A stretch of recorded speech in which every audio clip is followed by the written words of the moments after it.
കൊച്ചിയിൽ new year Christmas ആഘോഷങ്ങൾ പ്രമാണിച്ച് കഞ്ചാവ് കടത്ത്. എറണാകുളം റെയിൽവേ സ്റ്റേഷനിൽ 35 കിലോ കഞ്ചാവുമായി 4 പശ്ചിമബംഗാൾ സ്വദേശികൾ പിടിയിലായി. ലഹരിക്കടത്ത് തടയാൻ കർശന നടപടികൾ ഉണ്ടാകുമെന്ന് Ernakulam excise ACP TN Sudheer പറഞ്ഞു. ഇന്നലെ പശ്ചിമബംഗാൾ സ്വദേശികളായ 4 പേരെ എറണാകുളം നോർത്തിൽ വെച്ച് excise special squad Ernakulam excise special squad circle ഇൻസ്പെക്ടറും പാർട്ടിയും 35 കിലോ കഞ്ചാവുമായി പിടികൂടിയിട്ടുണ്ട്. ഈ കഞ്ചാവ് ന്യൂ ഇയറുമായി ബന്ധപ്പെട്ട് വിതരണത്തിന് വേണ്ടി കേരളത്തിലേക്ക് കടത്തിക്കൊണ്ടുവന്നതാണ്.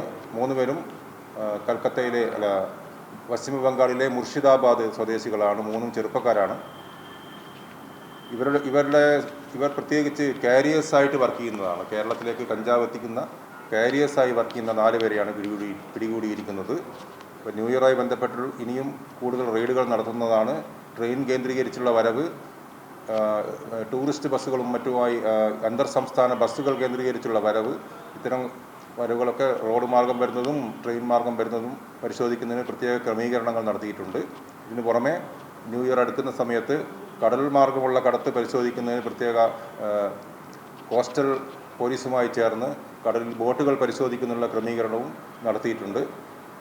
ഇപ്രകാരം നമ്മൾ ന്യൂ ഇയറുമായി ബന്ധപ്പെട്ടും ക്രിസ്മസുമായി ബന്ധപ്പെട്ടും പരിശോധന കർശനമാക്കിയിട്ടുണ്ട്.